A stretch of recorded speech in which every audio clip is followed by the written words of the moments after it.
และนี่คือรายการกระหายเหล้ารายการจะรวมของล้ำย่ำของเจ๋งคัดสรรสิ่งที่ดูแล้วต้องรู้สึกคูลจนตัวสั่นจะถูกนำเล่าอย่างหิวกระหายด้วยผมเตตะวันที่6ครับ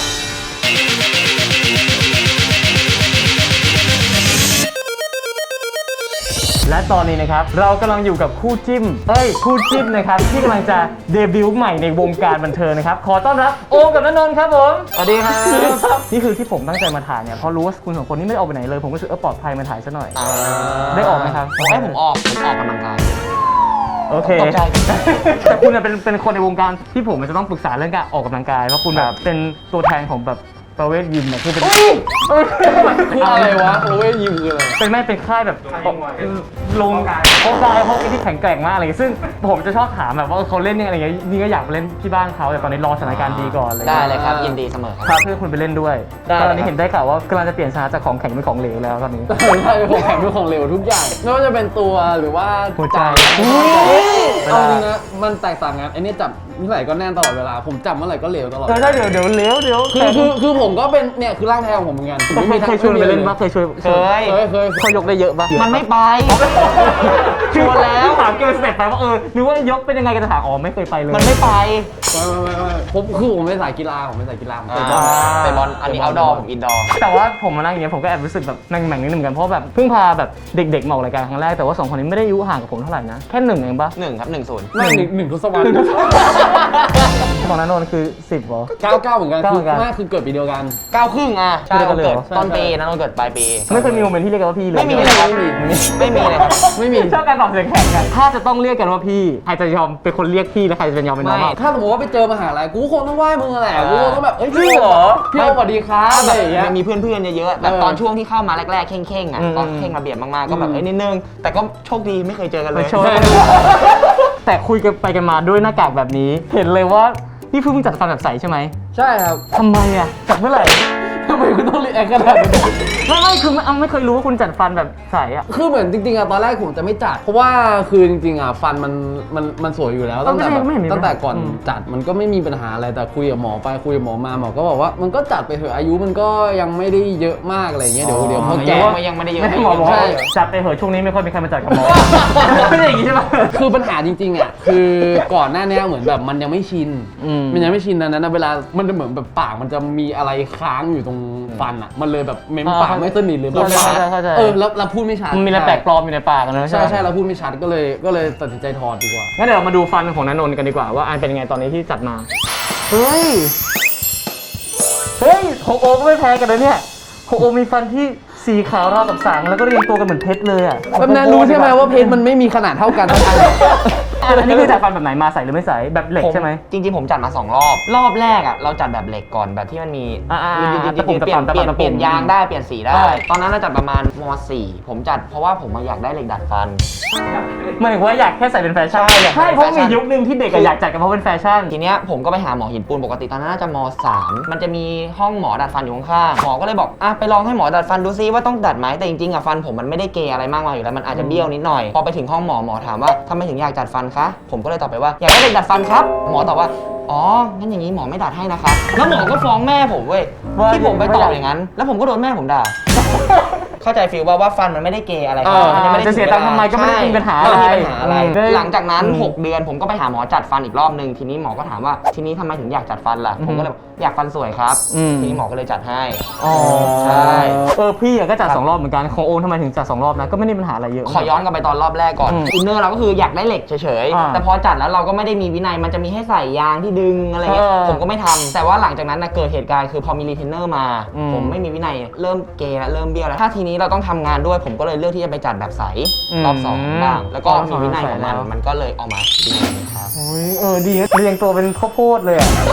เรื่องของการที่รีเทนเนอร์ถอดที่ชื่อว่าหายคือมันหายหลายครั้งมากแล้วเพิ่งทำใหม่มารู้สึกว่าครั้งนี้ไม่หายเพราะหายแล้วชอบโดนดุเพราะตอนนั้นเด็กเกินกว่าจะทำเองใช่ป่ะครั้งหนึ่งไปกินข้าวที่ร้านอาหารตามสไตล์เดิมเลยถอดใส่ทิชชู่แล้วก็กลับบ้านพอนี้รู้สึกว่าหายไม่ได้แล้วโดนแน่นอนก็เลยขอกลับไปที่ร้านอาหารพี่นะเขาลงไปน่าจะแจกขยะไปแล้วเรารู้สึกว่าไม่ได้กูต้องสู้ก็เลยแบบไปคุยในคือแบบมันเป็นถังที่คุยเองเลยถังที่รวมพวกเศษอาหารทั้งหมดเวลาเนี่ยเรากวาดก็จะมีแบบพวกเศษซุปต้มยำข้าวกระดูกอะไรที่มันน้ำสีแดงๆจำได้จะเป็นร้านอาหารแบบซีฟู้ดหน่อยอ่ะแล้วมันทั่วขึ้นมามีกระดูกก้างปลามีอะไรเงี้ยอยู่ในนี้น้องหาดูห ราบคืออย่างเงี้ยสมมติเนี่ยมือจุ่มอย่างเงี้ยแล้วก็หน้าอย่างเงี้ยเพราะมันเหม็นใช่ปะ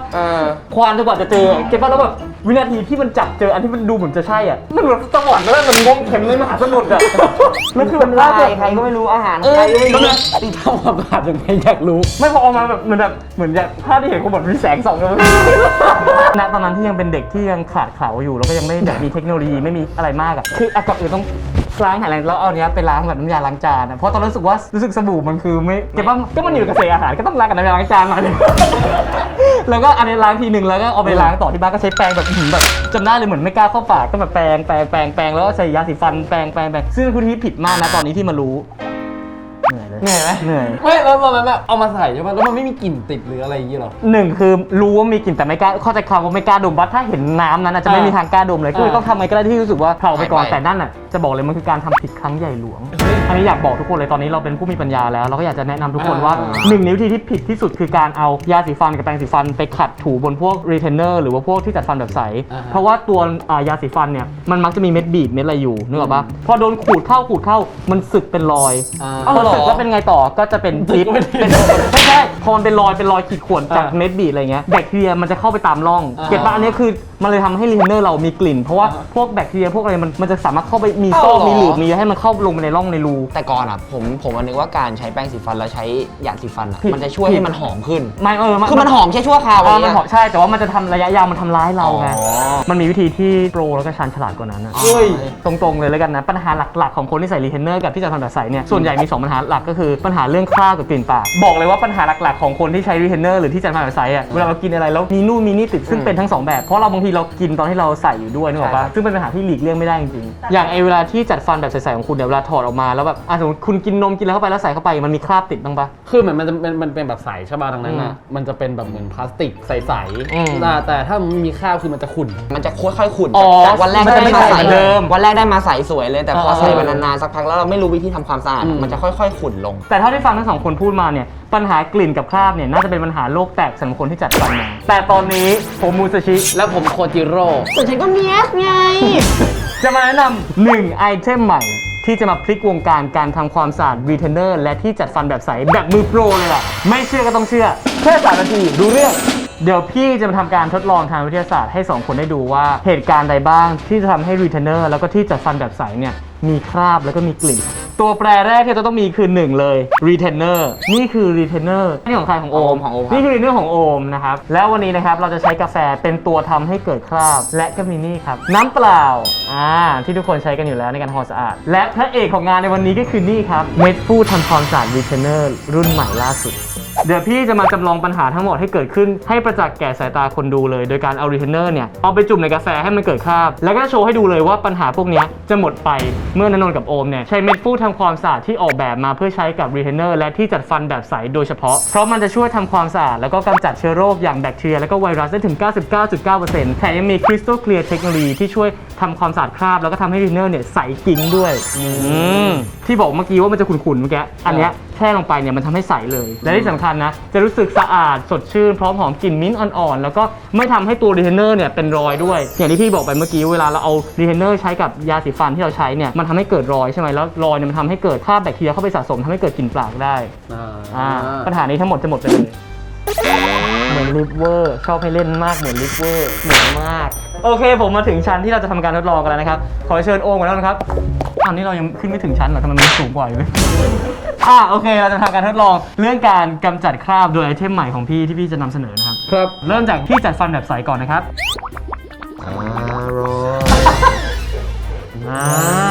นี่แล้วเราก็จะมาพักไว้ก่อนตรงนี้ส่วนนี้คือตัวแทนของ retainer ครับลองไปปุ๊บสมมติตื่นมายามเช้าก็ดื่มกาแฟซะหน่อยคนละแก้ว2 แก้วและนี่คือทั้ง retainer แล้วก็ที่จัดฟันแบบใสที่เปื้อนคราบกาแฟที่ผมบอกนะครับหลังจากนั้นสมมติเราใช้ชีวิตประจำวันอะไรไปก็คือเราก็จะซับนะคิดว่าสะอาดแล้วแหละเข้าปากก็ได้เนี่ยเรานึกออกว่าเข้าปากก็เอาลิ้นมันดูแลให้แบบคราบ เลียๆ ให้มันหายไปก็นึกว่าหายหมดจริงๆแล้วมันก็ไม่หายหมดมันเหลือคราบอยู่ถูกป่ะนี่คือ2 อันที่ เช็ดแล้ว แต่ก็ยังมีคราบเหลืออยู่เห็นไหมครับคราบของกาแฟทีนี้เราจะมาดูกันว่าการทำความสะอาดโดยใช้เม็ดฟูทำความสะอาดรีเทนเนอร์และที่จัดฟันแบบใสเนี่ยจะเวิร์กยังไงเราก็เอาน้องๆลงหม้อครับรวมอันนี้เป็นหม้อรวมนะครับและนี่ครับพระเอกของเราชะดาและนี่นะครับคือไอเทมตัวใหม่ ซึ่งตัวเก่าเนี่ยจะเป็นสีออกเขียวอ่อนแต่ตัวใหม่จะเป็นสีฟ้าอ่อนๆและนี่คือเม็ดฟูทำความสะอาดครับเดี๋ยวมาคอยดูนะครับความพิเศษของมันจะเกิดขึ้นหลังจากนี้เป็นเวลา3 นาทีครับและเราจะนำเม็ดฟูนี้นะครับใส่ลงไปในน้ำอุ่นที่มีน้องรีเทนเนอร์แช่อยู่แล้วนะครับโอ้ระหว่างที่รอเม็ดฟูเป็นเวลา3 นาทีนะครับพอเห็นทั้งสองคนยืนประจันหน้ากันแบบนี้ผมก็อดที่จะสงสัยไม่ได้ว่าอยากรู้ว่า first impression ตอนที่ทั้งสองคนเนี่ยพบเห็นกันครั้งแรกเนี่ยเป็นยังไงบ้างเริ่มจากฝั่งสีเขียวก่อนเลยกันครับ รู้สึกว่ามันคงไม่ค่อยดีเท่าไหร่ ไม่พอเห็นแบบ ถ้าครั้งแรกเลยจริงๆเนี่ยผมจำไม่ได้ว่าห้องพี่ออฟหรือว่าเวิร์กช็อปแบ็คลิสต์เลย เราก็ถือว่าเด็กเก่าเนาะ ก็ถ้าพูดตรงๆ ก็เด็ก ก็อย่าง ถ้าพูดตรงๆก็เด็กเก่าเด็กใหม่เราก็เรายังไม่รู้จักนิสัยเราก็อาจจะแบบว่าจะมีความอย่างนี้นะคือพอเด็กใหม่มาแล้วก็อย่างนี้ คุณอาจจะมองอย่างนี้นะ ผมไม่ได้มองอย่างนี้สักหน่อย หรอ อย่างนี้เลย ไม่แต่ผมแบบเป็นคนยังไงอะไรอย่างเงี้ยอยากรู้ว่าเป็นคนยังไงแต่คือภายนอกเนี่ยดูนิ่งๆคือมันเนี่ยถ้าสมมติว่าเป็นคนที่ไม่รู้จักเนี่ยไม่คือเป็นคนที่ไม่รับแขกเลย แต่ถ้าสมมติรู้จักไปเรื่อยเนี่ยมันก็เป็นคนน่ารักเป็นคนน่ารักคนหนึ่ง ขอบคุณมากเลยครับ แล้วของโอมอ่ะ ก่อนที่โอมจะเข้าแกรมมี่โอมเคยเข้าวงการมาประมาณ2 ปี แต่ว่าโอมมาเห็นณนนท์ตั้งแต่ตอนอยู่มอต้น ซึ่งสมัยนั้นอ่ะคนที่มันเป็นดาราตอนมอต้นอ่ะ มันเฟี้ยว เข้าใจเลย A few moments later เมื่อกี้นะครับเราได้ทำการคุยกันในนรกขึ้นยาวนานมากเหมือนจะ3 นาทีแต่เวลาผ่านเป็นวันเลยเสร็จแล้ว3 นาทีนี่คือตอนนี้รีเทนเนอร์แล้วก็ที่จัดฟันแบบใสเนี่ยสะอาดพร้อมใช้งานแล้วตอนนี้คราบแบคทีเรียหรือไวรัสอะไรเนี่ยอาจจะคานไปแล้วแต่ก่อนที่จะใช้เนี่ยเราก็หยิบขึ้นมาจากน้ำสีฟ้าอ่อนนี้ก่อนนะเสร็จปุ๊บเราก็แปรงทำความสะอาดแปรงด้วยแปรงขนนุ่มเบาๆแบบนี้ครับดูความโปรครับเฮ้ย ขนาดผมใส่แมสยังได้กลิ่นมิ้นท์เบาๆบางๆเลยนะ แน่สิก็ผมใส่เข้าไปในปากคุณด้วยพูดเล่น ไม่กลิ่นมันโชยขึ้นมาด้วย เสร็จปุ๊บพอเราแปรงนี้เสร็จนะครับขั้นตอนสุดท้ายก็คือนำลงไปล้างในน้ำสะอาดอีกครั้งหนึ่งครับจำให้ดูอีกอันนึงนะครับเผื่อใครไม่เก็ตหยิบขึ้นมาจากบ่อน้ำนะครับกดนี่เห็นไหมแปรงอีกทีนึงใส่กิ้งเลยเพราะมีเทคโนโลยีนะครับ Crystal Clear เทคโนโลยี Crystal Clear นี่ครับดูความ Crystal Clear จะปรากฏให้เห็นเด่นชัดเมื่อเรารีเซ็ตไปในน้ำปึ้งชิงand your teeth จัดฟันแบบใส reborn now ว้าว นี่คือ Crystal Clear เทคโนโลยีเห็นไหมครับ มันใสแบบใสเลย ใส่เลย มันเข้าไปทำความสะอาดแบบเนี่ยขจัดคราบพวกคราบที่มันเกาะจนทำให้มันดูขุ่นๆนะเนี่ยมันทำให้มันหายไปทำให้มันใสแบบนี้อาจจะยังไม่เชื่อนะครับเดี๋ยวมาดูรีเทนเนอร์อีกตัวหนึ่ง นึกว่ากระจก เพิ่งออกมาจากปากหมอใหม่ๆเลยเห็นไหม ปากหมอไม่ได้ นึกว่าออกมาจากเครื่องพิมพ์ใหม่ๆเลยเนี่ยเหมือนใหม่เลยเนื้อมันสะอาดใสหายยังไม่ได้นะกับการทำที่แบบใช้ยาสีฟันในถูถ้ายาสีฟันถูเนี่ยมาซูมดู มันจะขุ่น รู้เลย มันจะขุ่นอยู่ ขุ่นด้วยแล้วก็มีรอยขูดขีดข่วนด้วยระดับไมโครนะเราอาจจะมองไม่เห็นแต่พี่มองเห็น ครับ คุณเป็นไข่ปะเนี่ย เท่านี้นะครับเวลาทั้งสองคนเนี่ยต้องอยู่ใกล้กันหรือว่าต้องเล่นซีนอะไรที่มันเป็นแบบซีนแบบต้องบิดคอขึ้นมาต่อยนึกออกป่ะแบบอย่างเงี้ยพอต้องใกล้กันปุ๊บเนี่ยเราก็จะได้กลิ่นลมหายใจกลิ่นมิ้นท์อ่อนๆหอมสะอาดสดชื่นแน่นอนครับทั้งสองคน ขอหน่อยได้ไหมครับ อยากได้ อยากได้ใช่ไหม อยากได้ครับ ถ้าอยากได้ดูแล้วจำไว้ว่ามันเป็นยังไงแล้วไปซื้อได้หมด เราจะเล่นมุกแล้วเราก็เอาไปให้เขาเราจะเล่นมุกให้เขาแล้วเอา ไม่ คื คื น นพี่ให้แล้วผมไม่คืนจริง พี่ไม่เอาคืนหรอกเพราะพี่มันเป็นความเจ็บใจตอนนั้นที่พี่ไม่ได้ทำตามสัญญาให้กับโอ ทำได้คือโอมอาจจะกำลังจะเปิด YouTube ตอนอาบน้ำโอมก็นั่งขัดรีเทนเนอร์ไอ้ที่บ้านที่โอมบอกนั่งขัดอยู่อย่างเงี้ยเสร็จปุ๊บโอมกำลังพอขัดเสร็จผมก็รีเทนเนอร์ไปวางแล้วผมกำลังจะเปิด YouTube ทีเนี้ยใน YouTube มันจะมีแอดแล้วขึ้นมาใส่รีเทนเนอร์เป็นภาพพี่เตมาผมก็นั่งดูตอนแรกปกติเวลาแอดมาผมจะกดข้าม5 วิแต่เนี่ยผมดูจนจบแล้วผมเห็นว่าเฮ้ยเป็นพี่เตก่อนหนึ่งสองคือเฮ้ยมันเป็นผลิตภัณฑ์ที่เมื่อกี้เราเพิ่งขัดรีเทนเนอร์เสร็จอะแล้วเราใช้แป้งสีฟันบางทีมันขี้เกียจแล้วเราไม่รู้เรื่องขัดแล้วมันจะเป็นรูเป็น เป็นรอย เป็นรอยเราไม่รู้มาก่อนแล้วก็คิดว่ามันสะอาดแต่มันขี้เกียจมันต้องมานั่งขัดทุกวันกว่าผมจะได้อาบน้ำผมก็เลยไปลองซื้อมาใช้ดู แล้วพอได้ลองใช้วันแรกเฮ้ยค่ามันหายมันใสมันนู่นมันนี่ทำให้ผมซื้อมาใช้ตลอดจนมีวันหนึ่งผมมีโอกาสมาเจอพี่เตพอผมเจอผมบอกพี่เตครับพี่เตไปขอให้ครับขอให้ผม ขอให้หน่อยนี่ก็เรื่องจริงเพราะโอแบบมาขอแต่ก็เฮ้ยเดี๋ยวเอาให้เดี๋ยวให้จนถึงตอนนั้นจนถึงตอนเนี้ยยังไม่เคยให้ก็เลยรู้สึกว่าให้แล้ววันนี้ได้ทำตามสิ่งที่เขา ขอบคุณมากครับ เนอะ 2 เม็ดพอ ใช้ได้เป็นปีเลย 2 วัน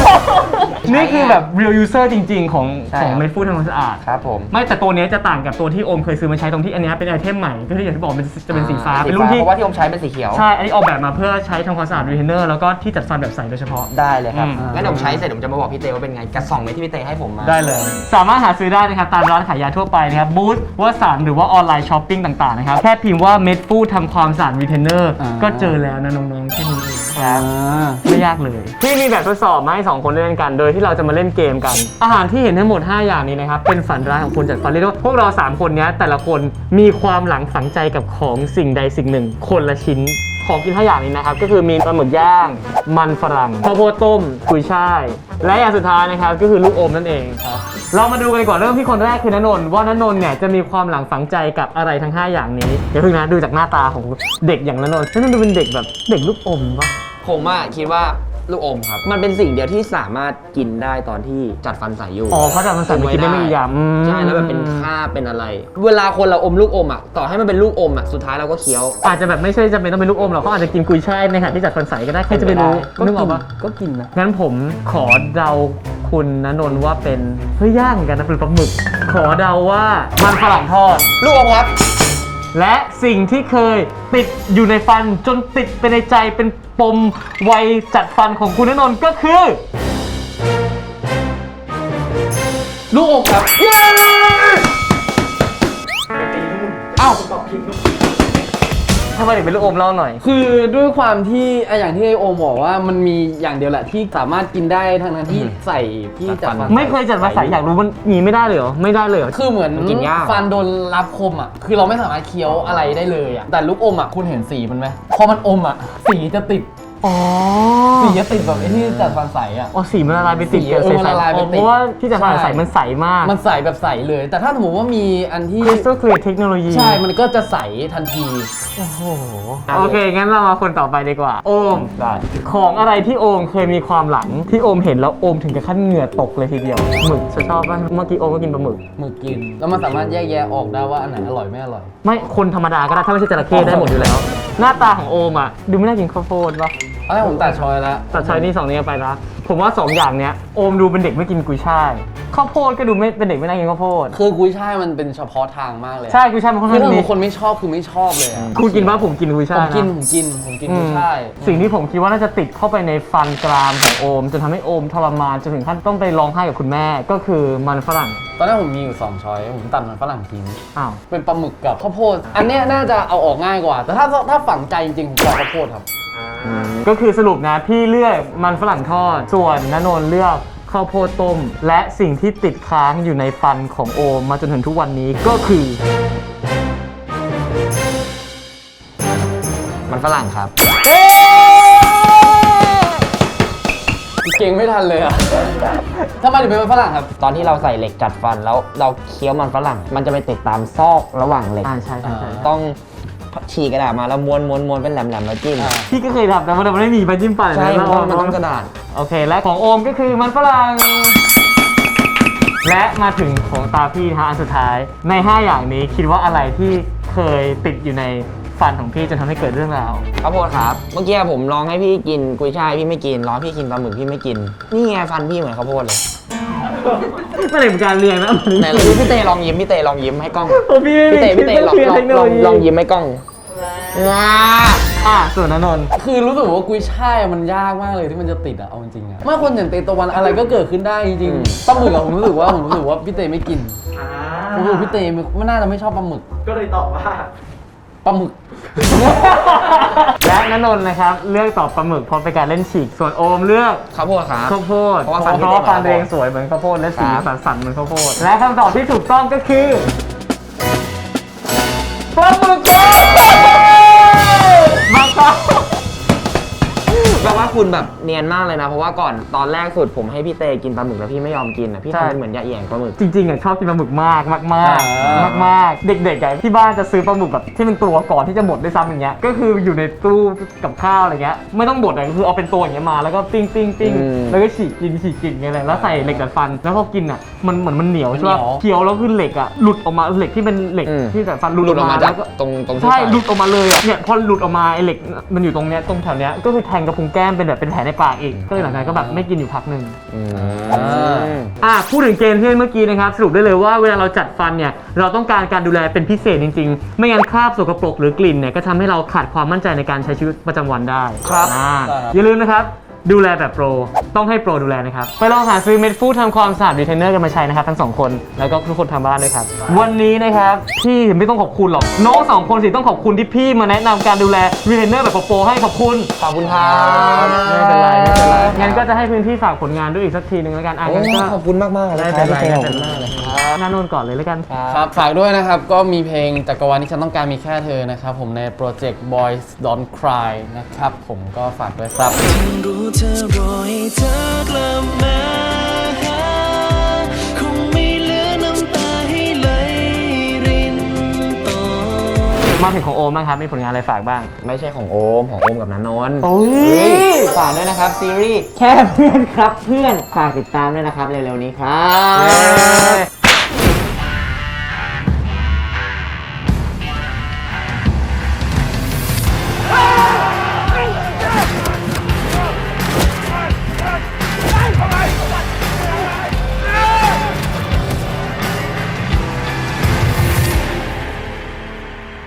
ครับผมนะครับก็ขอฝากรายการกระหายเล่าด้วยนะครับเจอกันทุกวันอังคารเว้นอังคารนะครับ2 ทุ่มตรงทาง YouTube Channel GMMTV สำหรับวันนี้นะครับเตโอและนนท์ลาไปก่อนครับสวัสดีครับ สวัสดีครั สวัสดีครับ สนับสนุนโดย Polydent Pro Retainer